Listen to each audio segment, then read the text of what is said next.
A few weeks. 3 days later, she was pregnant by October 12th. I left September 14th. That was less than a month. No, That's a lie. If he would have never left us there in the first place. So you're saying, Miss Villa, you had sex with Mr. Carr where? In one of his friend's car when he picked us up. He picked us up and we did it right there with him driving. That was on the 14th. Who is Mr. King? Except for the beginning, before I met you, before we even started really talking like that. And why are you bringing his social media up? Because that's his social media. You don't even know his name. That's the name you gave him. This whole situation could have been avoided if he would have just He have no money. leave a message and say, I'm going to go. And that's the day you think Trinity was conceived? Yep. With Mr. Carr in the car? Yes. The back of the car. What do you mean? That was not social media. That wasn't even text messages. No, that was not. I have a question. I didn't even have his number. You had his number and his message, and you. Who is Pizza King? I don't know. I don't even know. I never met him. She like in in the person. restaurant texting me. This is straight up wild. Mr. Taylor drops the bomb that his fiancée, Ms. Jackson, told him while she was pregnant that he might not be the dad. Then she switched gears and said he was the father. And now he's in court trying to prove he's not. Meanwhile, he's been raising this kid thinking it's his. Mr. Taylor, you say your fiancée, Ms. Jackson, dropped bombshell on you when she was 9 months pregnant and told you that you may not be her child's father.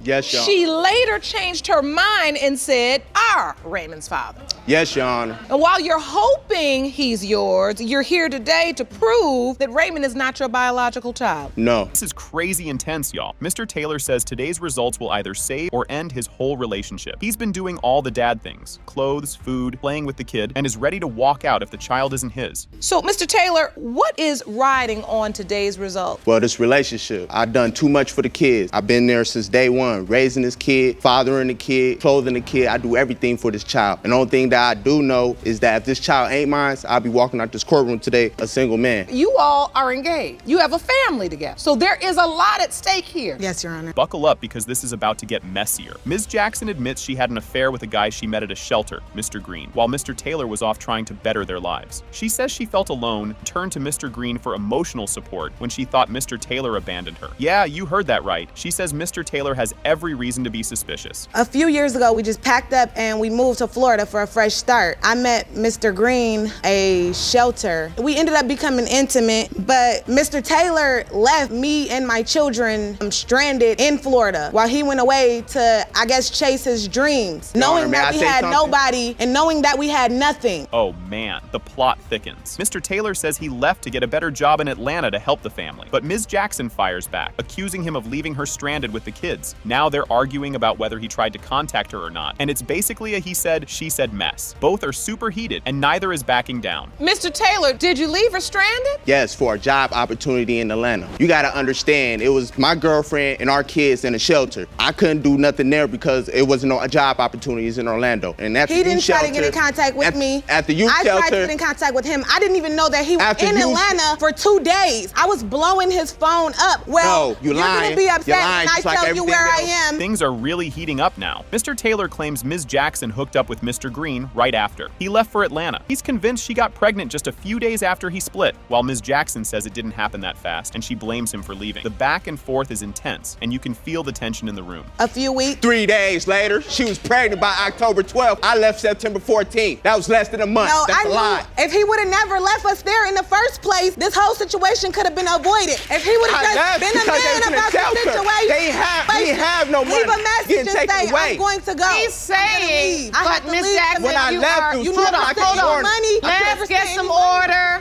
Okay, this part is straight up jaw-dropping. Mr. Taylor says he found out about the whole Mr. Green situation from a random Facebook message. Yep, social media drama alert. He thought the baby was his the whole time until he confronted Ms. Jackson, who admits she didn't tell him because she didn't want to lose him. Well, a guy that was on Facebook, he inboxed me, basically telling me that LaJoy was pregnant by Mr. Green. That was my first time even hearing about it. I confronted her. You've been talking to her on the phone? Yes. And she's never mentioned I'm pregnant? No, but I confronted her about it. I was still having a lot of, emotional depression over our relationship. Facebook contact saying it was Umar Jr. though. This part, pure chaos. Mr. Green walks into court and confirms that, yep, he had a thing with Ms. Jackson. He says she told him that Mr. Taylor left her to chase a rap career in Atlanta, and he felt bad for her, so he stepped in to help. But get this, while they were together, she was still texting Mr. Taylor. I guess I met her in the shelter. When I met her, she told me that he had left her for a rap career in Atlanta, just left and didn't want nothing to do with her, had nothing to do with her, didn't want to take care of the kids. So I sat there and I felt bad, we vibed, and then I was going through stuff with my baby mom at that that time. Then it went to, and then it got to a physical level. When we left the shelter, I just got, I got my place, my condo, two-bedroom bathroom by myself. I got that. This moment is absolutely bananas. The DNA results are finally revealed, and guess what? It has been determined by this court. His biological father is Mr. Green. I figured.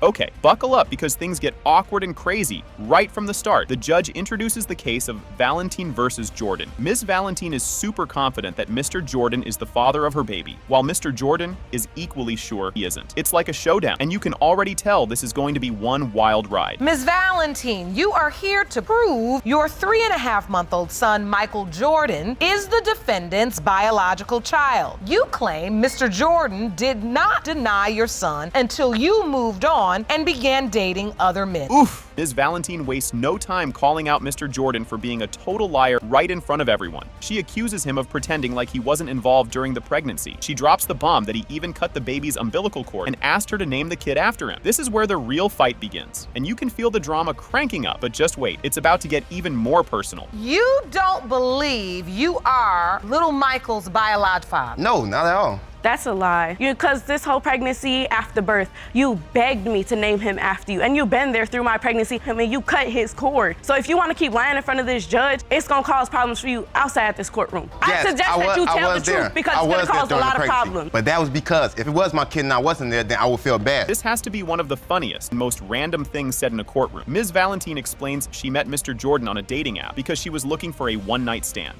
Then, out of nowhere, she says she likes her men with a dash of ugly. The judge and everyone else burst out laughing because, well, who says that? Things chill out for a minute. It won't be long before the heat's back on. How did you all even meet? Went on a dating app. I went on a dating app because I was looking for a one-night stand because that's all it was supposed to be. So, I was on the dating app and I saw Michael. And I swiped right on him, and apparently he had swiped right on me as well. I like my man, I like him with a dash of ugly and stuff. And it's like, he fit the description because he had a little dash of ugly. Wait.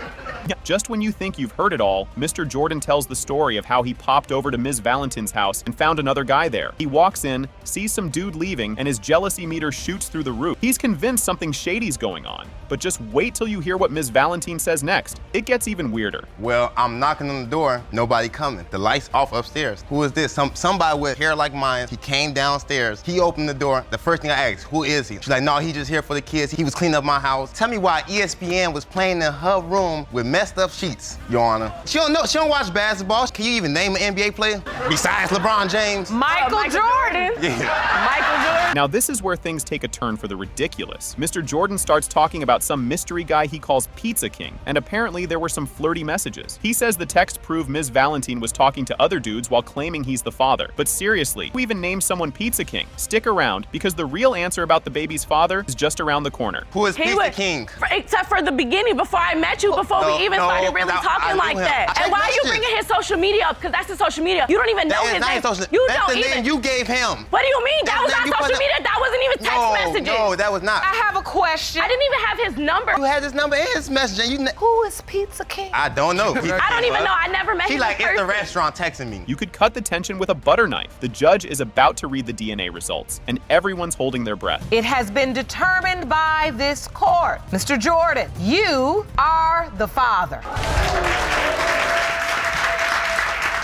Wow, this whole thing kicks off with some serious drama right away. Miss Ramirez is dragging her ex-boyfriend to court because he's refusing to accept he's the dad of her 4-month-old daughter, Mila. She's hoping the DNA results will force him to step up and do his job as a dad. Ms. Ramirez, you have dragged your ex-boyfriend to court because you are tired of him denying your 4-month-old daughter, Mila, and you're hoping today's results will make him finally step up. Things get crazy fast when Mr. Jordan doesn't hold back and calls his ex a pathological liar. He claims he's not the dad, and while he's been there for their other 2 kids, he's sure he wasn't around when Mila was conceived. Yeah, this is about to get even more awkward as they argue over who's really been doing what for the kids. Are you avoiding responsibility, Mr. Jordan? No, Your Honor. I'm just here to prove that Mila's not my baby. She's a liar, like pathological liar.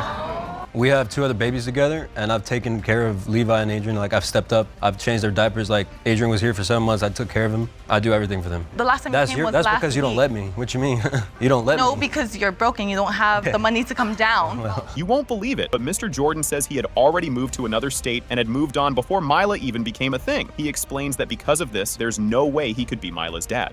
This is getting messy fast, and Miss Ramirez is about to drop another bomb about their time together. So you were already living in another state and had moved on. Yep. Which is why you say you are not Mila's biological father. Correct.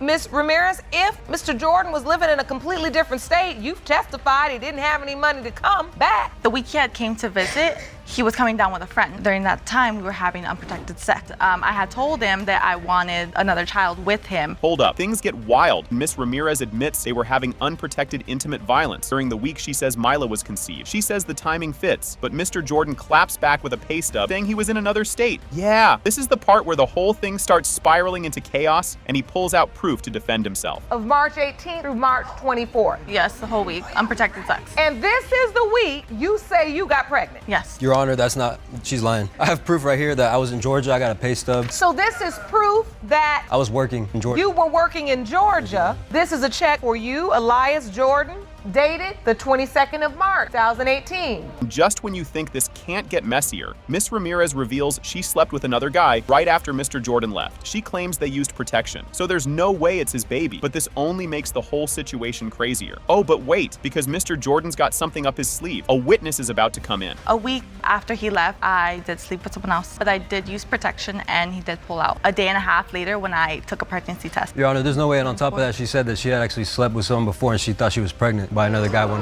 she was talking on the phone, so. No, I didn't. What did she tell you, Mr. Jordan? She told me that she thinks she's pregnant with some guy, like she just happened to tell me. I'm like, okay. I never said that. That's what she said. No, I didn't. If you thought this was already messy, just wait. Mr. Jordan's new girlfriend steps in with some major tea. She says Miss Ramirez told her she was taking Mila to see another man, and that this other dude could be the real dad. Yeah, things are about to go off the rails, and Miss Ramirez's response will totally catch you off guard. I knew more certainly when she herself told me. She asked us to stay with the boys and that she's gonna take Mila to go see her dad. She didn't say, oh, this might be the dad. She said, I'm going to take Mila to see her dad. He's gonna give me money for her. He wants to see Mila. The drama goes up another level when they show Miss Ramirez a photo of her, Mila, and the other guy that looks like a full-on family photo. Miss Ramirez tries to downplay it, saying this dude is just a possibility. But it's pretty obvious this is getting out of control. And buckle up, because the DNA results are coming soon. I also found a photo on social media, you know, where she's like taking a picture with the baby and this man, and I found it on there. You found a photo? Yes, ma'am. So this is a picture of Miss Ramirez, Mila, and then the other guy? Yes, I've Your never Honor. posted that. Well, this looks like a family portrait.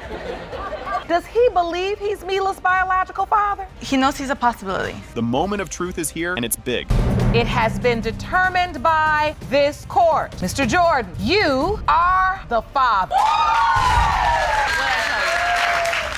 Okay, this whole thing is wild right from the jump. Ms. Foster comes in hot, saying Mr. Durden is denying their son, little Ian Jr., and she's begging for a paternity test to prove he's the dad. She talks about how having a kid at 17 threw her straight into grown-up life, and now she's struggling to take care of her baby. Meanwhile, Mr. Durden's over here all confident, saying he's sure the kid isn't his, no doubt about it. And you won't believe what comes out next. It's about to get even messier. Ms. Foster, you say getting pregnant at the age of 17 pushed you into adulthood sooner than you expect. You claim Mr. Durden is denying your 15-month-old son, Ian Durden Jr. You are asking the court to order a paternity test so you can prove he is the father because you're struggling financially to make it on your own. I mean, can you believe this guy? He straight up says he hasn't helped with the baby because he doesn't think the kid is his. He's like, I don't want to get attached to a baby that's not mine, which is pretty cold considering the baby literally has his name. Oh, and just wait, this whole name situation is about to turn into a big deal. And the simple fact because I haven't helped because I don't want to get too attached to a baby that's not mine. He has your name. And the reason because he has my name is because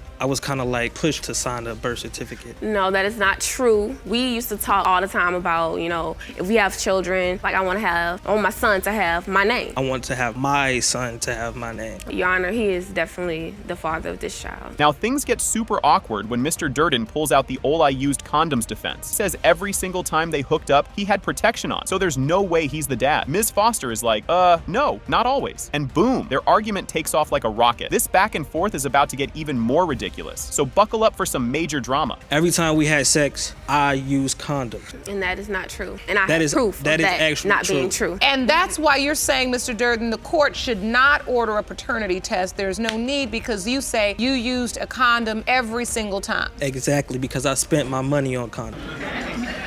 So, yeah, clearly on condoms, but not on the baby. Oh man, this part is just nuts. So Mr. Durden tells the court about this time he snatched Ms. Foster's phone and found text with another guy, plus a selfie. And get this, the guy took her to the sonogram, which makes Durden even more suspicious. Ms. Foster's trying to explain he was just a friend, but let's be real, things are getting pretty sketchy. You think this is bad? Wait till you hear what happens next. Mr. Durden, what did you see on the phone? I just saw messages with her. When I saw that, I saw a picture too, actually. She took a selfie with a guy in a car. And it was the guy that who took her to the doctor from the sonogram of the baby. Okay. He was there when he was not. But if that's my child. He wanted nothing to do with me. Like, he ignored me. When I was pregnant the entire time, I barely spoke to him. Judge Lake's face says it all. She's not buying what Mr. Durden is selling. She reminds him that condoms aren't foolproof and calls him out on thinking he's 100% in the clear. The judge makes it clear that this condom confidence isn't enough to avoid a paternity test, and she's ready to call it out. And just when you think it couldn't get any more awkward, there's a witness that takes it to a whole new level. Condoms are 98% sure. Well, we're at the 2% because... I mean, let's be honest, they're not 100% effective. And my trouble with your argument here today is you say on the one hand, there's no way in the world you could be this child's father. On the other hand, you're saying your mother and everybody convinced her to name the child after you. And you signed the birth certificate. Okay, so now Mr. Durden's sister comes in, and things get even more ridiculous. She claims Ms. Foster cheated on him with a guy who looks just like Mr. Durden. Yeah, she's saying this guy could practically be his twin. Apparently, this dude is the one in that selfie from earlier. Things are spinning out of control, and you'll be shocked at what comes next. He stated that she's pregnant. Like, I didn't even know that was. So he also said that she cheated on him with her best friend. Her best friend looked exactly like my brother. Really? They can go for twins. It was the boy she took a selfie with. That's why I have my doubts too, because if they use condoms and she cheated on him around the time she conceived the baby, so it's a possibility that he can be the father also. This is one of those what were you thinking moments. Mr. Durden admits he signed the birth certificate because he didn't want to embarrass Ms. Foster in front of her family. The judge is like, dude, you signed it, so now you're legally responsible. He's realizing signing that paper was a way bigger deal than he thought. Oh, but trust me, the real bombshell is still coming. Mr. Durden's on the birth certificate. You understand this.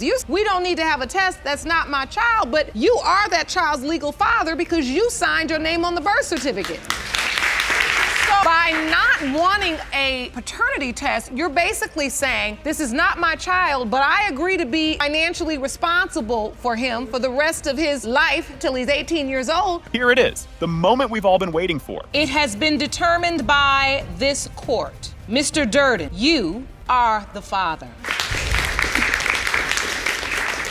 Mr. Carr wastes no time accusing Ms. Villa of being a big-time cheater and trying to stick him with a kid that's not his. He says she's been dodging a DNA test for 3 whole years. Ms. Villa admits to messing up, says Mr. Carr is the dad, and hopes the test will help her win him back. You state that Miss Villa is a notorious cheater who tried to pin her daughter Trinity on you. You claim there is no way you are the father because she's been running from you and a DNA test for 3 years. Ms. Villa, you admit to making mistakes in your relationship with the defendant, but you and your best friend want to prove he fathered your daughter Trinity. Ms. Villa explains they met on Facebook at a one-night stand, and boom. Next thing you know, they've got a kid. Mr. Carr says he wanted to save her, but their relationship was a total roller coaster. He also claims she wouldn't leave him alone, which is pretty awkward to admit. How did the relationship start for you? He hit me up on Facebook and went from a one night stand to us having a kid. Wow. And it turned into a relationship Yes. from just meeting on Facebook. Yes, Your Honor. So you all decided, what is this, love at first sight for you all? Like, what you were just No, like, no, Your Honor. we want to do this? The problem was I couldn't get rid of her, Your Honor. Mr. Carr accuses Ms. Villa of cheating on him not once, but 8 different times with 8 different people. Ms. Villa kinda owns up to some cheating, but insists some of it happened when they were broken up. All this back and forth is making one thing clear. Mr. Carr really doubts if Trinity is his. She cheated 8 different times with 8 different people. She cheated on you 8 different times with 8 different people? Yes, Mom. No, Yes, that's Your not how it Honor. went. There was times I did cheat on him, and there was times we were broken up to So, sleep with another with that girl in a being place we said- shared together. So you need to get your story straight and tell your My whole partner. point is, you're admitting that you're cheating. Why not admit the full truth? I Full admitted truth I is the only cheated, thing that's gonna but set you free. Mr. Carr pulls out a whole timeline to explain why he can't be the dad. He says Ms. Villa slept with another guy on January 31st, then 3 days after they had intimate violence on February 14th, she suddenly says she's pregnant. Ms. Villa, of course, is like, nope, we conceived on Valentine's Day, and says he's definitely the dad. The times of conception was she slept with a man on the 31st of January. Tony, Me and she her was- slept together on February the 14th. 3 days later, the 17th, she tells me that she's pregnant. I'm like, how are you pregnant? Tony, you're a liar. If we just slept together on the 14th, how did you know that you're pregnant? You if told we me slept I was together. So pregnant. you You're a have liar. sex 3 days later and she tells you, now I'm pregnant. Ms. Villa casually drops the bomb that she thinks Trinity was conceived in the back of a car while Mr. Carr's friend was driving. Yep, you heard that right. The audience can't believe it, and honestly, neither can Mr. Carr. So you're saying, Ms. Villa, you had sex with Mr. Carr where? In one of his friend's car when he picked us up. He picked us up and we did it right there with him driving. That was on the 14th. That was Tony, on the 14th. I didn't tell you I was pregnant until a couple of weeks later. And that's the day you think Trinity was conceived? Yep. With Mr. Carr in the car, Yes. the back of the car. Mr. Carr starts getting really emotional, talking about how much it hurts not knowing if Trinity is his. He says he loves her like his own, even though there's always that nagging doubt in the back of his mind. You can feel how much this is tearing him up inside. Trinity is 3 years old. Do you have a relationship with her? Yes, Your Honor. I'm with her just about every day of the week. I play my role as a father. No matter what it is, no matter how much pain or how much that eats me up inside, I still treat her like she's my own child. And that hurts you. Why are you feeling so emotional? Because I didn't deserve that, to go through what I went through. But you kept taking me back. Mr. Carr says Ms. Villa moved all over the country just to avoid taking the test, jumping from state to state like she's in a witness protection program. He even claims she spelled his name wrong on purpose to mess with the paperwork. Ms. Villa says no way and insists she was moving so he could stay in Trinity's life. So you say she's been running away from a DNA test? Yes, Your Honor. I was in Alabama. She was in Tampa, Florida. I tried to hook the cases together. As soon as she received the letter, she moves from Tampa, Florida. And I opened cases each time then. You're wrong, Each Tony. time she opened the case, I believe she purposely spelled my name incorrectly because she I went had back one to of the my paper work to make sure he badges was a on father her to each and every time. Ms. Villa's best friend drops the bomb that during the time Trinity was conceived, Ms. Villa did have a one-night stand with another guy. This totally goes against what Ms. Villa said earlier and makes things even messier. You say she confides in you. Did she ever say that she was with another man during the window of conception? So she did tell you that during the window of time when Trinity was conceived, she did have a one-night stand with someone else. Yes, Your Honor. That's not what you testified to here. In the period of time of me getting pregnant and stuff, I messed around with the guy a couple of weeks before him. After all the back and forth drama, the DNA results are in. It has been determined by this court. Mr. Carr, you are the father. All right, buckle up because this one's about to get real messy. Ms. Holsinger is here to get a DNA test and prove Mr. May is the dad of her 2-year-old son, Gabriel. She says he's been running from his responsibilities, but today he's about to face the music. Mr. May, on the other hand, says he was tricked into signing that birth certificate and wants nothing to do with her. Things are already weird, but wait till you find out how they met. Ms. Holsinger, you petitioned the court for a DNA test to prove that the defendant is the father of your 2-year-old son, Gabriel. You say Mr. May has abandoned his responsibilities and he will get the truth today. Mr. May, you claim you were pressured into signing the birth certificate and now you are stuck with a woman who foolishly believes you are her child's father. Yeah, this is the part where you just go, wait, what? Ms. Holsinger and Mr. May met on a chat line. Yep, you heard that right. Things went from chatting to, well, messing around pretty quickly, and here we are with no protection and a baby on the way. But if you think that's the craziest part, you're about to be proven wrong real fast. I met him off the chat line. I was lonely, so I decided to call and try to basically find something to do. She found something to do and we end up messing around, you know what I mean, too fast. And Right, that's what I don't understand about these chat lines, Ron. Yes. How did it get? the chatting and things start happening. So then you met her? And here's where the confusion kicks into high gear. Ms. Holsinger says she told Mr. May about the pregnancy early on, but he says, nope, she told me way later. He was cool with it at first, but started doubting the whole situation when people started talking. They were still together, but he wasn't so sure anymore. And it's about to get even juicier with what happens next. She called me one day, she told me she was pregnant. And what did you say? For the most part, I was cool with it. You know, I'm a man of my word. I take care of all my kids, you know what I'm saying? So. And were you happy? Were you saying, oh, I'm gonna have another child? I was excited. You're lying. Why is he lying, Miss Holst? He was like, are you serious? Are you sure it's mine? Did you have doubts in the beginning, Mr. May? No, I did not in the beginning. Oh boy, this is where it starts going off the rails. Mr. May talks about how one day, while he was over at Ms. Holsinger's place, he heard a car beeping outside. Things got real sketchy when she told him to go out the front door, but he insisted on leaving through the back. And guess what? There's another guy standing right there asking for her. And it doesn't stop there, folks, because her explanation is even wilder. A time when I was over a house. One time we was upstairs in a room and hearing beep, beep, beep, beep, beep, beep, beep outside, and you know, it didn't leave. About to go out the back door. She told me to go out the front door. So I say, no, let me go on out the back door. Open up the back door, there's a gentleman right there. Really? And he asked me, was I there for Mrs. Holsing? I was there for one of her family members, and I proceeded to walk on out the door while she hid behind the refrigerator. The story keeps getting crazier. Not only was there a random guy at the door, but Mr. May also noticed some suspicious texts popping up on her phone. And of course, there were rumors flying around that she was involved with other men. He's got every reason to doubt now. But wait till you hear what happens when the baby arrives. That wasn't the only thing though, Your Honor. Oh, what else? I'm not too heavy of a sleeper, so at the time, you know, I'm spending the night with her. I'm seeing messages pop up on the phone. That led me to doubt too. Not only the backdoor situation, but just text messages, you know what I mean? Things I would hear on the streets and things of that nature. So you were also hearing rumors. A mutual friend had told me that he had been involved with Miss Holsinger. Now, this part will have you scratching your head. Ms. Holsinger says that Mr. May didn't even bother showing up for the birth, and her family had to go drag him to the hospital. His excuse? He had doubts about whether the baby was his, so he didn't see the point in rushing over. But come on, dude, you've been sleeping with her this whole time, and you won't believe what happens when he finally does show up. So when you actually went into labor? Yes, ma'am, he wasn't there for me. My family member actually had to go and get him so he could come up there and see my son. Oh, so they went to go get him? And I had my doubts. That's why I wasn't willing to just go catch the bus or get a ride or anything. Even if your spidey sense has been activated and you've seen other, why wouldn't you show up for the birth? I had my doubts, Your Honor. This next part is just unreal. Mr. May says he was pressured into signing the birth certificate because everyone was saying the baby looked like him. Even though he still had doubts, he decided to be a man and sign it anyway. But now, he's regretting that big time because it made him the legal father. And trust me, the surprises don't stop here because there's another guy in the picture.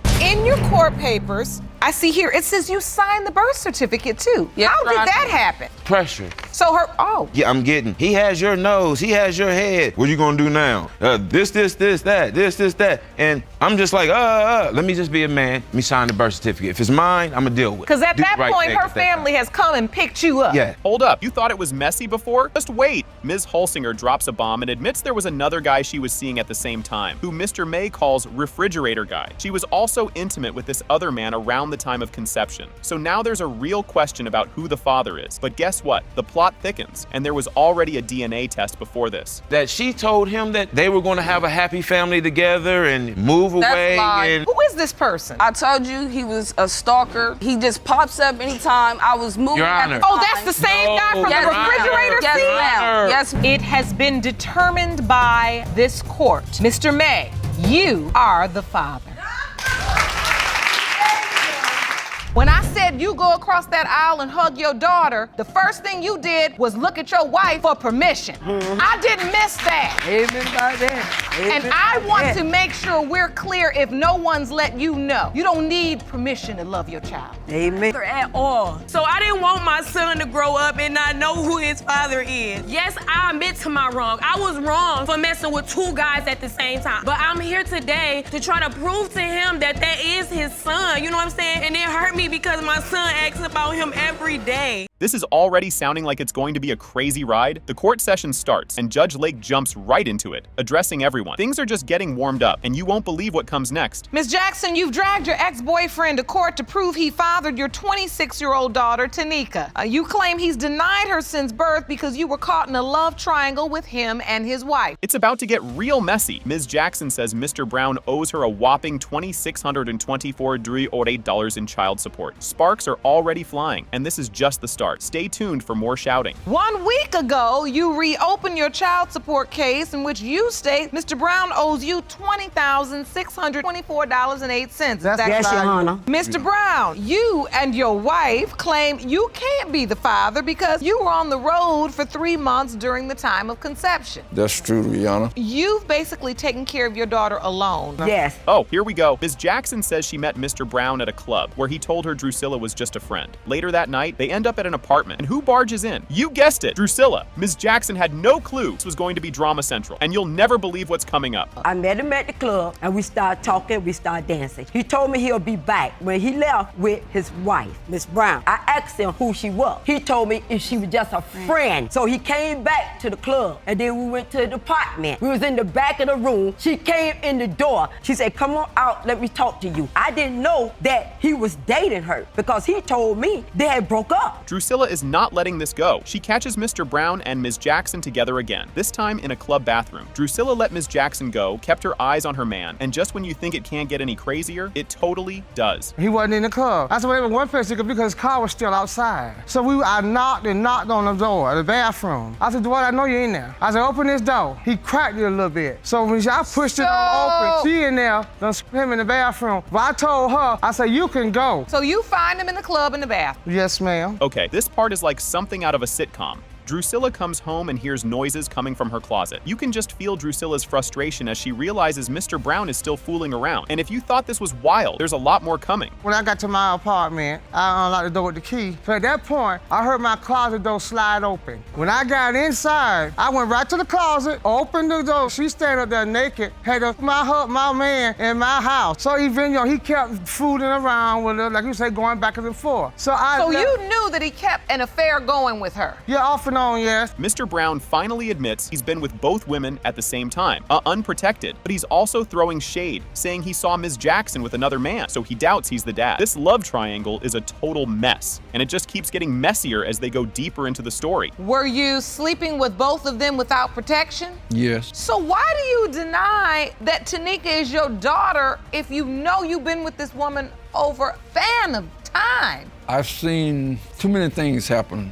Like one morning, I thought she was at work. Come to find out, she was out with another man. Things are getting juicy. Ms. Jackson presents a birth certificate saying Mr. Brown is Nika's dad, and Drusilla and Mr. Brown are not having it. This isn't just a paternity case. It's turning into a full-blown mystery, and everyone's hanging on to see what'll pop up next. I have proof that Mr. Brown signed my birth certificate. I'd like to see that. That's a birth certificate. That's a fake, Your Honor. That is a fraud. Her mama been lying to her. So wait, on this birth certificate, it does say Dwight Stanley Brown. He named me and he spelled the name. He was with me during the time that birth certificate. Name me. This now, I do not see a signature on this birth certificate, because he did not sign it. Drusilla is spilling more tea. She says she tried for years to get Ms. Jackson to agree to a DNA test, but Ms. Jackson always dodged it. It's a total blame game, and Drusilla's got receipts, so you know it's about to get even spicier. She don't ever keep calling me. That's an insult about DNA testing. Every time we ask for something. Same thing in 1992. Okay, then we went to Ms. Jackson again. Went up to the lab again to get a DNA testing. I paid my money. My husband didn't pay child support. I did. I took care of her. That's true. This story is so dramatic. Judge Lake points out the irony in Drusilla's complaints, saying, it's the same lady in your closet. Drusilla tries to act like the problem is solved, but Judge Lake reminds her they're here to see if Mr. Brown is really Tanika's dad. Hold on tight because the moment of truth is about to drop. It's the same lady that's in your closet, same lady that's behind the bathroom door. Yeah.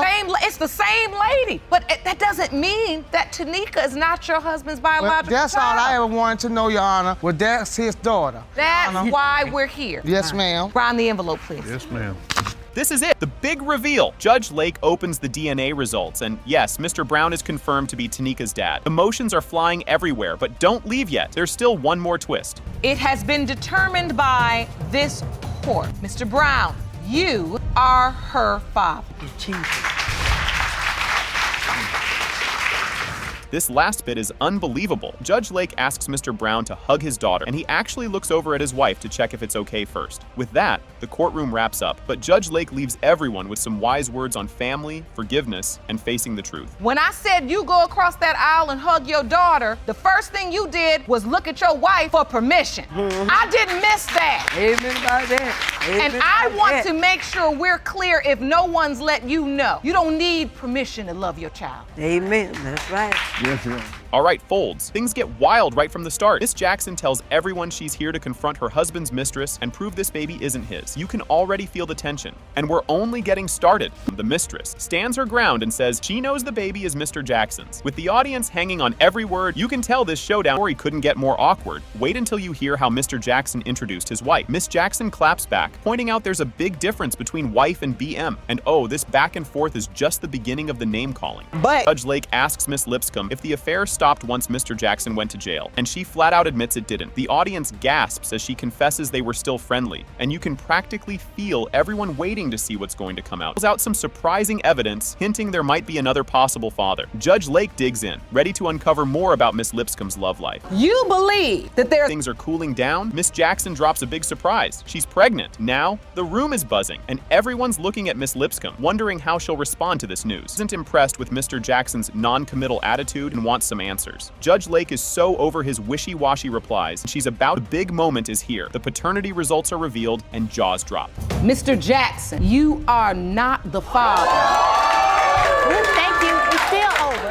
Things are getting wild right out of the gate here, folks. Judge Lake kicks things off with the case of McKeever versus Arnold, where Ms. McKeever is trying to prove Mr. Arnold is the father of her kid and wants him to pay up for childcare. And just wait, because this family feud is only getting started. Ms. McKeever, you say you have no doubt that Mr. Arnold is your 3-year-old son Kenneth's biological father. Yes, Your Honor. You've requested a paternity test and are suing Mr. Arnold for $1,796 in child care expenses. Yes, Your Honor. You won't believe Mr. Arnold's confidence as he stands there, saying he shouldn't pay anything for this kid. He really thinks he can skip out on this because he just didn't show up? Oh, this is only getting crazier by the minute. Mr. Arnold, you and your aunt, Ms. Henderson, say that Ms. McKeever admitted to sleeping with 2 other men, but now you claim you're the one who's been put on child support for a boy who's definitely not yours. Yes, Your Honor. Judge Lake isn't having any of it and hits Mr. Arnold with some serious reality. But don't look away, because things are about to get even messier. You've been required to pay child support? Yes, Your Honor. You know that's a dangerous game, right? It's not my child, so why should I pay anything? I got put on child support because of not showing up to a DNA test. Oh, you were named. This happens in this courtroom way too much. Young men in your position, you come to court and Your Honor, this is not my child, Your Honor. And then when I ask, did you have an opportunity to take a DNA test? And here's a plot twist. Ms. McKeever's sister, Ms. Cox, steps up and says she's been paying for all kinds of things for the kid because Mr. Arnold hasn't paid a dime. She's ready to spill some tea, and it's only adding fuel to the family drama. And you've been helping out.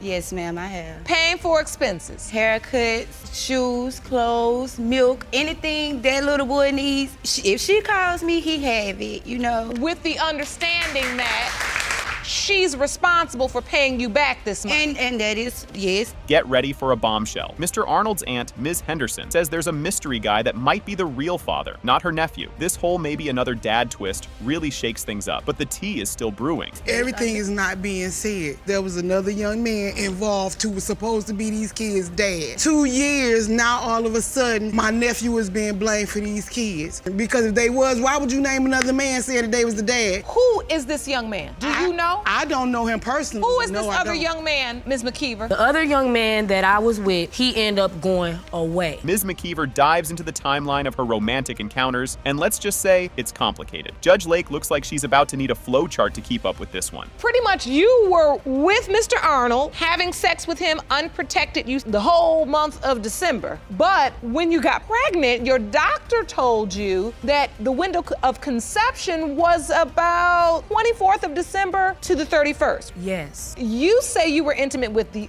other guy December 26th. December 26th. And now for a plot twist straight out of a soap opera. Ms. McKeever reveals that she already did a DNA test with this other guy, and it came back negative, so he's not the dad. No DNA evidence? This drama isn't done just yet. The other guy that I was intimate with, he decided to get the DNA test. It was not my decision, it was his. I had a DNA test done, and the DNA test came back, it said 0%. So what I did was... Do you have any evidence of that test? No, I don't have the evidence with me. And she wouldn't let us get a copy, and she wouldn't let us take a picture of it so we could have some evidence. Things get real emotional as Ms. McKeever explains her past, revealing she grew up without a father and doesn't want that for her son. She's pouring her heart out, and Judge Lake listens carefully, ready to bring everyone back to the main point. I had no father at all. So I didn't want my son to grow up and not know who his father is. So it hurt me a lot for his family to sit up here and try to make me out as a bad person. Yes, I admit to my wrong. I was wrong for messing with two guys at the same time. But I'm here today to try to prove to him that that is his son. You know what I'm saying? And it hurt me because my son asks about him every day. Judge Lake delivers a serious pep talk to Mr. Arnold, telling him he needs to take responsibility and make his own choices. The clock is ticking, and it's clear Mr. Arnold needs to get it together before it's too late. So now you're here. Even if it's determined that you're not this child's biological father today, that does not change the legal issue you're faced with, is that you have been named this child's father by default for failure to show up. And then go from there, and there's no guarantee. Do you understand this? Yes, Your Honor. Here we go, the big moment everyone's been waiting for.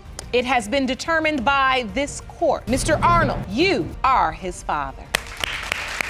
Step up, baby. Step up. Okay. This case is about to get messy. The courtroom kicks off with the case of Tisby versus Quarterman, where Ms. Tisby believes Mr. Quarterman is the father of her daughter, Jourdain, and has been dodging a DNA test. You can already tell this one's going to be full of wild twists and turns. Ms. Tisby, you were in love with the defendant and claim he has been ducking your request for a DNA test for your daughter, Jordan. You and your mother say he better step up and be a daddy when today's results prove what you've always known, that he is Jordan's father. Right off the bat, Mr. Quarterman throws some serious shade. He claims Ms. Tisby only shows up to ask for money and doesn't believe he's the dad. This is just the beginning, but you can already feel the room heating up. Mr. Quarterman, you say the plaintiff is delusional and is only trying to use you for money, and when the results reveal you are not her child's biological father, you want her out of your life for good. Correct. Mr. Quarterman, you say she's using you for your money? Anytime they come around, it's about money. Yes, ma'am. Now it gets even more awkward. They can't even agree on what their relationship was. Ms. Tisby says they were together, and he even said, "I love you," while Mr. Quarterman claims it was just a casual fling. This whole "were we or weren't we" thing has everyone scratching their heads. I felt like we was in a relationship, because basically he was coming around the whole time. He even told me he loved me, so. That sounds like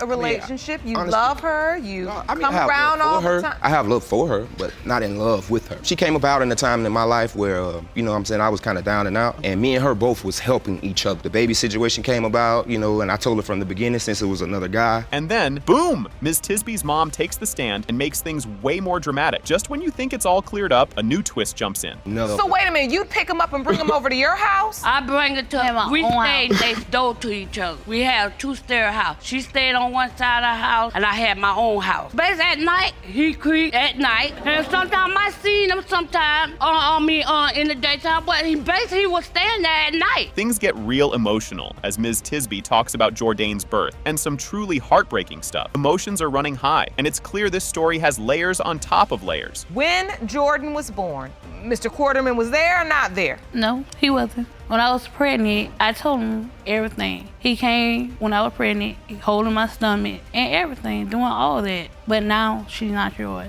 Tell me about the birth. On the 16th of April, I had her. On the 17th, they told me to come in the hospital because my little girl passed away.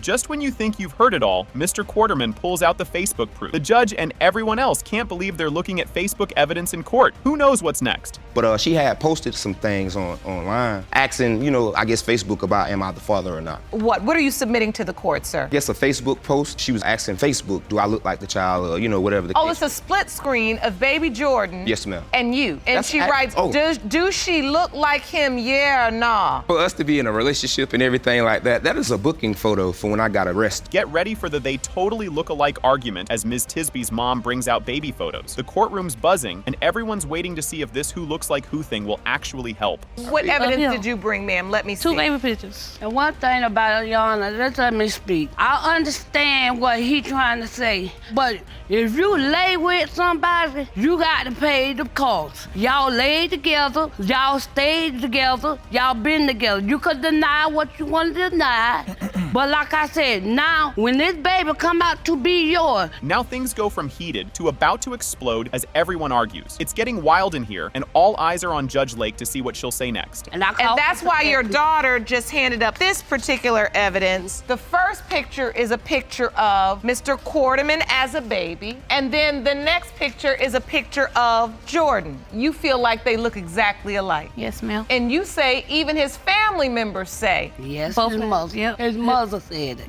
See that little girl there? That's a princess. She everything to me. And here it is, the big moment. Judge Lake opens the DNA results and drops the bomb. It has been determined by this court, Mr. Quarterman, you are not the father.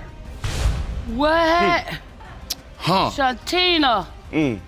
All right, this story is wild from the jump. Mr. Clark is suing Ms. Bailey to get a DNA test to see if he's the dad of her baby, Vanique, and wants $1,560 for some clothes she allegedly torched. This courtroom is about to get messy, folks, and we're just getting started. Mr. Clark, you were suing the defendant for a DNA test and for $1,560 for damages you claim she caused to your property because you deny paternity of her 2-month-old daughter, Vanique. You say today you will prove you are not Vanique's father. Yes, Your Honor. Yep, you read that right. Ms. Bailey straight up admits to burning his clothes. She says she was 7 months pregnant, mad as a hornet, and couldn't handle that he left her for someone else. So she decided his clothes needed to go up in flames. But this bonfire is just the start of the drama. Ms. Bailey, you say you were on fire when Mr. Clark left you for another woman while pregnant with his child. Yes, I was. You are 100% certain he is your daughter's father. Additionally, you are countersuing Mr. Clark for $300 for half of Vanique's child care expenses over the last 2 months. If you thought this was just a breakup, Mr. Clark's cancer diagnosis takes this story to a whole other level. They're hanging on to that maybe with all they got, but we all know there's more drama coming. During this relationship, started growing up big, like it was a big tumor on the side of his neck. And so we went to the hospital, he found out he had cancer. He started his chemo sessions and everything, but before then... And you all were together when this happened? Yes. They said, are you guys interested in having children? And we both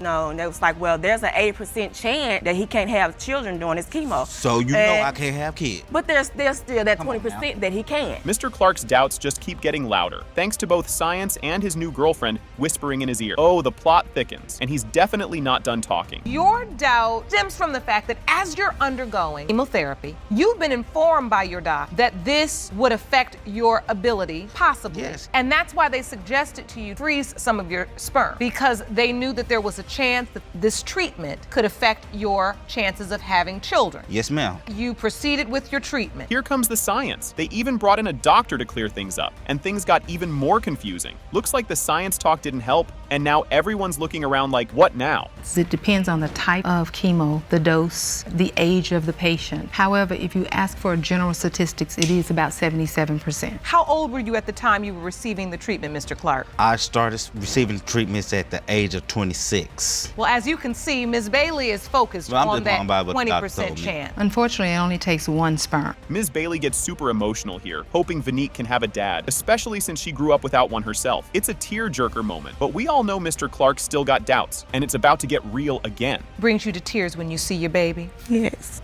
Why? She just needs a father. And you really want that for her? Yes. I want you to take me to the birth. He was there. He cut the umbilical cord and everything. Really? So you were Now present from for the there. birth, Mr. Clark? Yeah, I was there. She was too. Really? Did you sign the birth certificate? No, I was gonna sign that birth certificate, and she gave the baby my grandma's name and my last name. Now it's money time. Ms. Bailey pulls out receipts showing she spent $600 on diapers, wipes, and formula in just 2 months, and she wants Mr. Clark to pay up. But trust me, that's far from the last argument we're gonna hear. You've submitted receipts to the court of the expenses you've incurred thus far. Yes. As it relates to baby Vanique. About $50 a week on diapers, formula, and wipe. I bought her totaling car, about I bought her car $600. seat, everything she needed. Everything you've paid for yourself. And Mr. Clark, you admittedly have not contributed anything. No, ma'am. And that's why your countersuit is for $300, half of $600. Yes. Now, Judge Lake doesn't mess around when it comes to burned clothes. He's got no problem telling Ms. Bailey she owes Mr. Clark $1,560 for turning his wardrobe into ashes. Ms. Bailey owes the money, but don't worry, the biggest shock is still on the way. So, because you willfully destroyed his property, I have to award him the $1,560 from his clothing that you destroyed. Judgment for the plaintiff.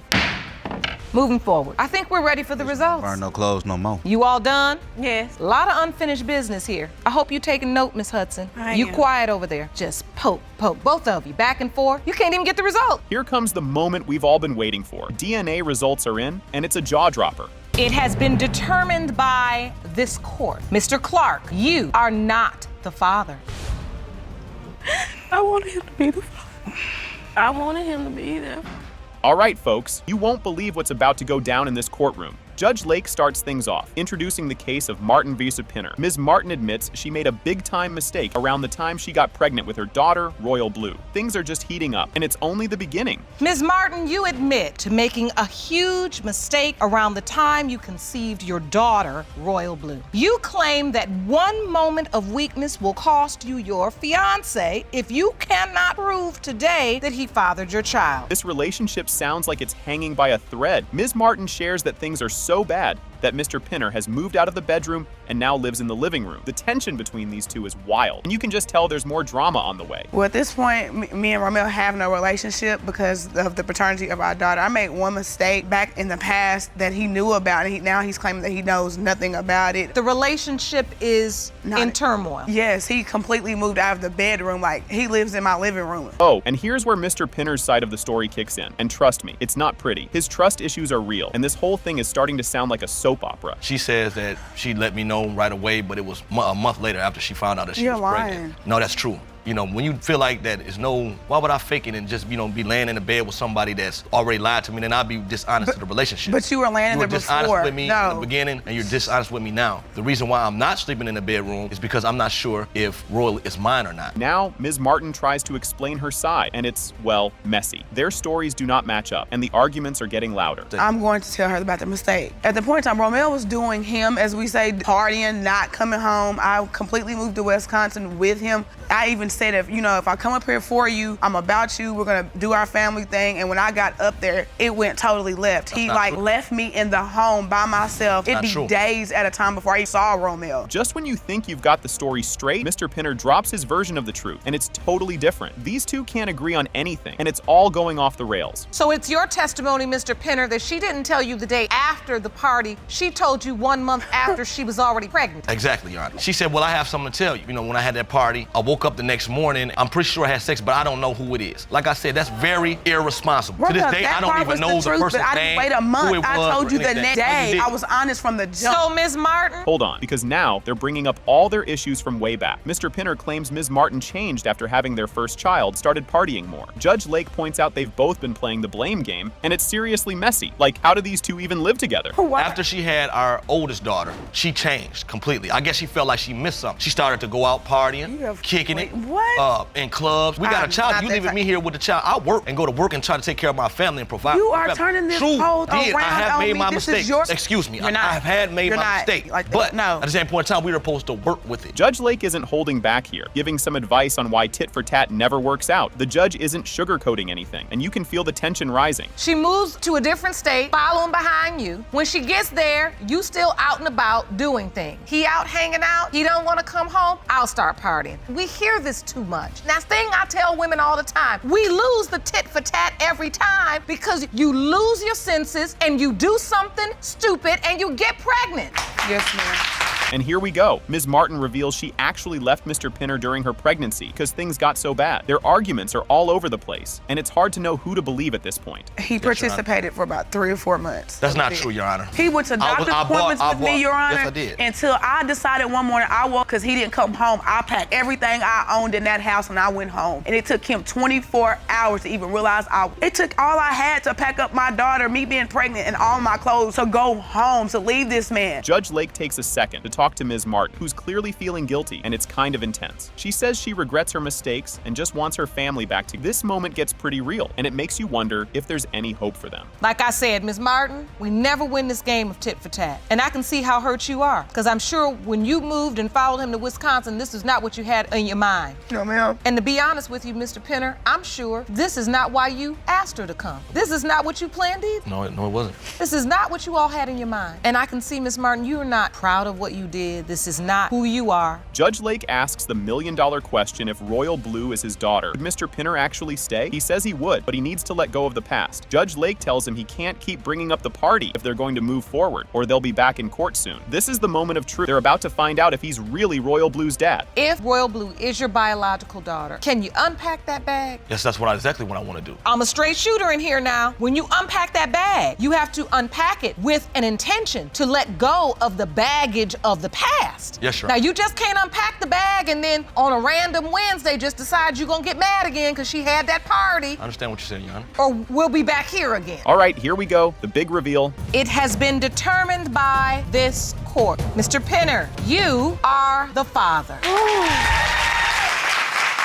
Thank God. Year 2, we had sex like 4 or 5 times a day. So you had it in your mind that if I get my wife pregnant, she'll stop stripping. Kind of like how she just said, I'm gonna strip and I'm gonna do whatever I want because that's what I'm gonna do. I said, oh really? Okay, I'll give you a 9-month break on me. I mean, so. Things kicked off wild, and it only got crazier from there. She's certain his denial is all because of his girlfriend's influence. This sounds simple, but trust me, it's anything but. Ms. Caples, you say you are 100% certain that the defendant is your 15-month-old son, Jason's biological father, and today he's going to put his name on the dotted line right in front of his girlfriend. The relationship status was about as confusing as it could get. You'd think things would be easy after that, but wait till you hear what's next. What was the nature of this relationship? To be completely honest, Your Honor, me and Mr. Harris, we were never in a relationship. Let's clarify that now. We were just sleeping together. That's pretty much it. Were you in another relationship? No. I was not, no. I wasn't. You find out you pregnant. Obviously, you weren't using protection if there's a question that he's biological father. Yes, Your Honor. And right when you thought you'd figured it out, another guy pops into the story. Miss Caples admits she did date someone else, but it was after she got pregnant with Jason. This timeline is all over the place. So who's this other guy that was in the picture? After me and Mr. Harris were done and over with. You were already pregnant at the point you started dating the other man? Correct. And I have an exhibit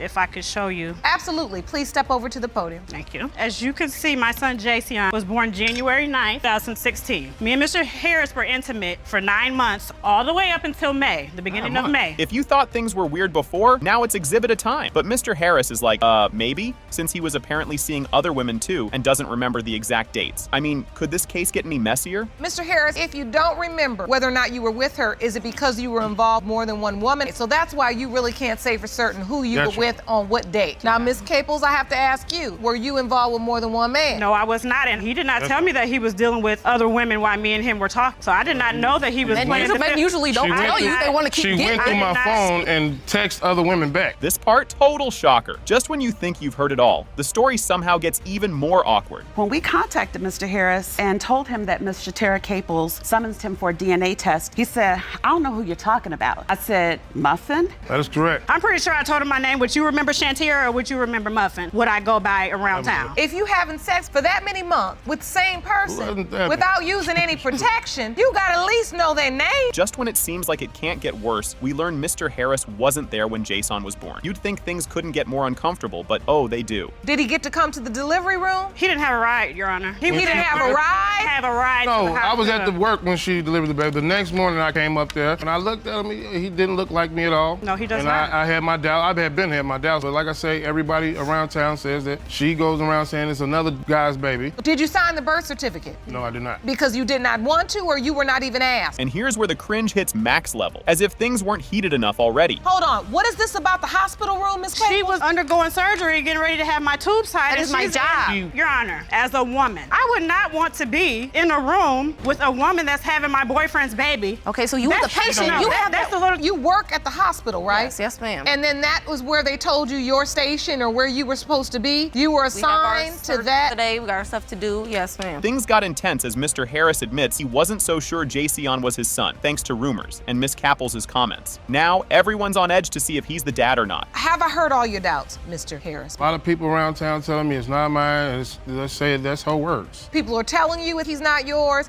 then she even says he's not yours. Keep pushing me away while I'm trying to be there for the child. But you don't think he's yours, like though. he's not. So why would I keep? That's why I don't want to include you. That's the reason for that. You don't think he's yours. All right, that's what we're here to solve today. Right. That's exactly why this courtroom exists. The moment finally arrived and the tension was through the roof. Judge Lake reads the DNA results. Mr. Harris is not Jayceon's father, but Judge Lake isn't done with them just yet. She's got some parting wisdom. It has been determined by this court. Mr. Harris, you are not the father. Thank you. This case kicks off with a wild claim. Ms. Bailey, along with her daughter, is suing Mr. Parker, her daughter's estranged husband, for a cool $3,691.50 in childcare costs. And believe me, it only gets crazy 18 weeks pregnant, leaving her to fend for herself without any help. And trust me, the accusations only get weirder. Things are heating up. Mr. Parker claims Ms. Bailey's daughter neglected him, saying she refused to feed him and made him feel worthless. And guess what? The drama's just getting started. The last few days there, Your Honor, she told me that I wasn't worth nothing. I was not allowed to eat, that I was not allowed to be a part of this family. That's a lie. Just when you think it can't get any stranger, Mr. Parker claims Ms. Bailey's daughter put a padlock on their bedroom door to keep him out. But wait till you hear what Mr. Parker says next. Couldn't get any wilder. Mr. Parker insists he was kept off the baby's birth certificate, which he says proves she's hiding something. And just when you think you've heard it all, Mr. Parker— document that shows that she lied to the doctors, lied to the hospital, and lied to me. It's family drama time as Charlotte Perez, Mr. Parker's mom, testifies is about to be seriously tested. My son, they had one car that he bought, so she would have a car for her and these children. He was able to buy that car because he claimed me and my child on his tax. But this whole scene has turned into pure chaos, and Judge Lake has had enough. You won't believe what's about to happen next. Do you believe Zachariah is... This whole thing kicks off with Ms. Richardson coming in strong, saying she and Mr. Smith were all in, trying to have a baby on purpose. Buckle up, folks. This one's gonna be a ride. Ms. Richardson, you say you were in an exclusive relationship with Mr. Smith and even tried to have a baby together. But after you conceived your daughter, Kalani, Mr. Smith started denying your baby. Yes, Your Honor. You intend to prove he is the father today. Okay, things get even crazier as Ms. Richardson says Mr. Smith actually begged her to have a baby with him because he thought he might not live long. This wild story is just getting started, and believe it or not, it's about to get even wilder. Around the time we were together for about 8 months, he had told me he was in a situation where he didn't know if he were going to live a long time, so he had said he wanted a child with me. Me being young and dumb and I was actually in love with him, I agreed on it. We were together. I had left Job Corps, which he was still in. I left on the 28th. On the 31st, I had sent for him to come in town for the weekends. Judge Lake has zero chill and jumps in right away to give Ms. Richardson some real talk. You just know the judge is about to drop even more truth bombs. You cannot have babies by everybody you feel like you fall in love with. I can see, we about 3 minutes in, and I can see that you decided you had fallen in love with him. And from there on, everything you heard come out his mouth, because he stood right here and the second thing out of his mouth was, I really wasn't trying to be with her that long, but if we wanted to have a baby and she wanted to do it, okay. Everything is so nonchalant. Things go from sweet to awkward real fast. Ms. Richardson says she told Mr. Smith she was pregnant, and he was way too quiet on the phone. He kind of mumbled that he wanted to see the pregnancy test, but had doubts from day one, even though he says he was excited. Mr. Smith explains his mixed feelings, while Ms. Richardson says there was no way she cheated. Drama alert. What was his reaction? He was quiet on the phone and he had asked to see the pregnancy test. And so, Mr. Smith, when you got this news that she was pregnant, was it the news you wanted to hear? Were you excited about having a baby? I actually was excited. At what point do you feel doubtful then? I was doubtful at the first. You were? Yes, I was. And now, Mr. Smith's twin sister, Brianna, steps in to pour some fuel on the fire. Things just got real messy. She would say stuff that would make him feel even more like Kalani's not his daughter. goddaughter. I would hear voicemails. I would see messages. And what did these voicemails say? She was upset at him. She just was saying how Kalani was sitting. She was with another dude and she was smiling and she was happy about the person, basically insinuating. Yeah. Look just like her. Oh, here's a twist. Enter Mr. Brock, the godfather, who's here to set things straight, or at least try to. But don't worry, it's about to get even more awkward. What is your relationship exactly with Ms. Richardson? I'm gonna keep it real with you. I would die for Brianna, and I'll take my last breath for that little girl up on the screen right there. And that's my goddaughter. And it's just because I've built that relationship with them that quick. We've told each other things that I have told nobody else. Oh God, this is so exhausting. So, you all are all just kids. Exactly. And everything is so intense. Next up, Ms. Bagley, the twins' mom, is here with her own roller coaster of emotions, saying she really wants Kalani to be her granddaughter. And if you think that's heartfelt, just wait until the DNA bombshell drops. Do you believe Kalani is your granddaughter? Yes, I do. They always did have problems, but I stayed neutral, you know, because I didn't want to get in between not seeing her because I'm on my son's side, but he was holding the baby and kissing on her. I'm like, I don't even know this guy. Do my son know this guy? If you're a godfather, why we don't know you? Judge Lake calls for everyone to focus on Kalani, saying, all right, enough of this drama, let's get real. The room is silent as they prepare for the DNA results, and you can feel the tension. You all have all been through a lot, and because of that, you all are taking actions, like I said, that really don't support Kalani. And in this moment, let's all just refocus as we go forward to these results. Finally, the moment of truth. It has been determined by this court. The biological father is Mr. Smith. Get ready, because this one starts off strong. Mr. Hunter opens the case with a big claim. He doesn't think he's the dad of Ms. Holden's son, Josiah. But Ms. Holden, she says she's 100% sure he's the dad. The stage is set for a wild back and forth. Mr. Hunter, you opened your case in paternity court because you say there is no way you fathered the defendant's son. She's only saying you did because of the financial security you provide for her. Ms. Holden, you admit you were confused about your son's biological father because you were given incorrect medical information, but you are 100% certain Mr. Hunter is the father. Brace yourselves, folks, because this guy's doing dad duties even with big doubts. Mr. Hunter explains he's been buying everything from diapers to baby clothes for Josiah. Things are getting complicated real quick, and this is only the beginning. Because I take care of him financially, I do everything. Buy him diapers, milk, I buy clothes. Everything a father has to do to take care of a child, I do it. So you're pretty much stepped up as a father. Yes, ma'am. You have, but you have doubt. But Miss Holden, has he gotten emotionally attached to Josiah as well? Yes, Your Honor. So pretty much has accepted this child as his own? Yes. This story of how they got together has some interesting twists. Judge Lake thinks it's sweet, but we all know there's more to this romance than just cake and good deeds. Well, we lived on the same street. I met him when I was 15. We both was in a relationship. Then we both became single. I invited him over to and he offered to pay for the booth at the party and offered to buy the cake. Did you have any benefits in the back of your mind that you were looking to get later? No, ma'am. You didn't. Just a nice guy. Pleasant and refreshing, right, Jerome?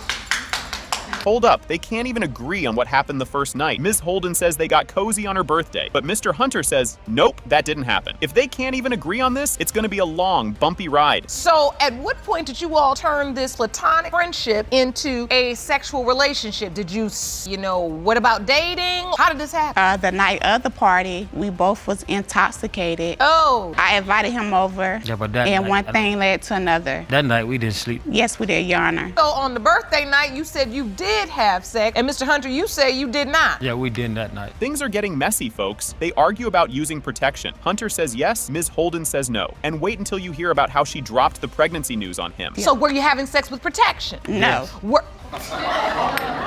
Here we go. You all haven't agreed on one thing yet. Who said yes? She said no, I said yes, we were using protection. No, we wasn't. That's what we call reasonable doubt in a criminal court.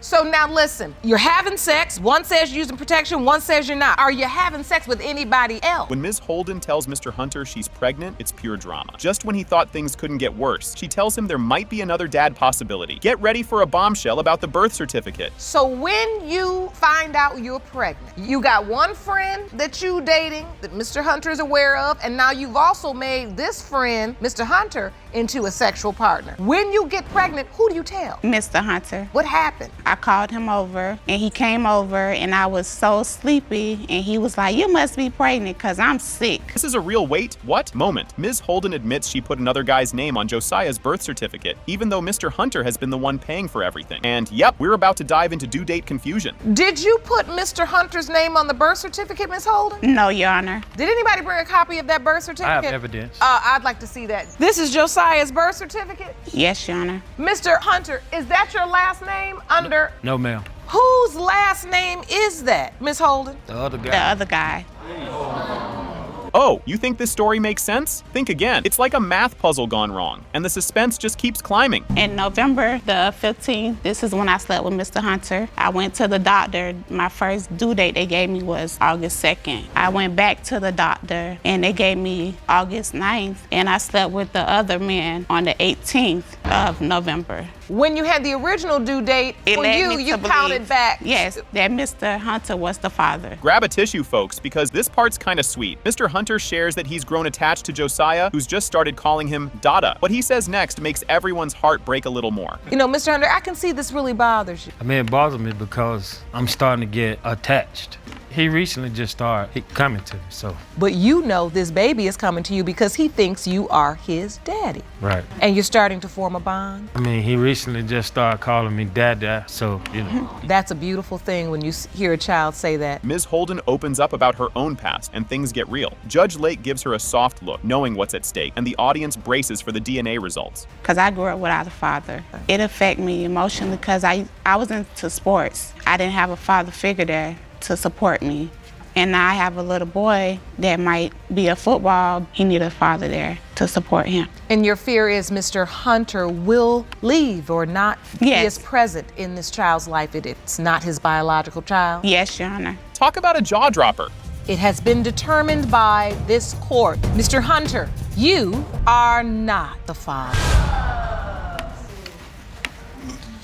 Yes. Oh boy, you're not gonna believe what you're about to see here. She's hoping to save their family by proving he's the dad, while Mr. Cottle says if he isn't, he wants his name off the birth certificate ASAP. And trust me, this is just the warm-up. Mr. Cottle, you say you're not a doctor, but when a woman is having sex with more than one man at the same time, the odds are against you. And once the results reveal you aren't the father, you want your name off the birth certificate. Just when you think it can't get crazier, Ms. Wolf talks about her ex, Lucas, cheating on her with her friend. So she took it as her sign to get back at him. Trust me, things are only heating up. We met on a dating site and I moved in with him about a week after meeting him. 2 weeks in our relationship, I invited my friend to come hang out with me. While I was sleeping, I woke up and I went to the bedroom door. The door was locked. So I kept pounding on the door for them to open it, and I saw my friend's underwear on the floor. So right then and there, I knew that they had sex, and then I asked them, was like, yeah, we did have sex, I'm sorry. Just when you think there can't be more people involved, here comes Mr. Chittum, Ms. Wolf's ex-boyfriend, who's ready to tell his side of this tangled story. If you think it's a lot now, wait till you see what's next. You were in a relationship with Miss Wolf first. That is correct, Your Honor. And you started a sexual relationship? Yes, Your Honor. And then she said she invited her friend to come, and you and the friend slept together. That is correct. So now how do you find out that Miss Wolf was then intimate with your friend, Mr. Cottle? One of my friends texted me. What did she say? She was pretty much denying it all. The judge pulls out some Facebook photos that make the whole thing even wilder. And yep, things just keep getting weirder from here. Is the court uncovered a couple of Facebook photos. Now this is you, Ms. Wolf, kissing Mr. Chittum. Yes. And on the bottom of that screen, which you can't see, you were a Dallas Cowboy fan. Yes, Your Honor. Then we uncovered this photo. This is you and Mr. Cottle in pretty much the exact same pose, but a different team, because this one says Seattle Seahawks. All right, so here's where things get real. Ms. Wolf tries to deny it, but the polygraph says otherwise, making Mr. Cottle wonder what else he might be missing. Just wait though, there's more to come. Mr. Chittum, you met with a certified polygraph expert and you were asked the following question. Did you have sexual intercourse with Ms. Wolf during her pregnancy with Zane? You said yes. The lie detector determined you were being truthful. Yes, that is truthful. Only up till I was pregnant and you knew that. Things take a cringe-worthy turn when Judge Lake reads some pretty spicy messages Ms. Wolf sent Mr. Chittum. Spoiler alert, it's about to get even messier. So this message was from approximately 3 weeks ago. Are you joking me? He does nothing for you? God, he got me so angry. Come blank me. It doesn't say talk, but it says come blank me. He answers why, and you answer I need blank. This next part has everyone in the courtroom's jaws dropping. Trust me, this story is one for the books, and there's still more to go. So, Miss Wolf, why are you so convinced Mr. Chittum is not Zane's biological father? I have evidence. Oh, you haven't. This conception calculator indicates you were ovulating between the 22nd and the 27th? Yes, Your Honor. And you tracked this. I mean, it is I tracked possible it for and a woman. I planned it, yes. Oh, you tracked it and you planned it? Yes, because at the time I loved Lucas and I knew he couldn't have kids and I wanted us to have a family. It's time for the DNA reveal, and no one's breathing in this courtroom. Judge Lake opens the envelope, and guess what? It has been determined by this court. The biological father is Mr. Cottle. You are the biological father.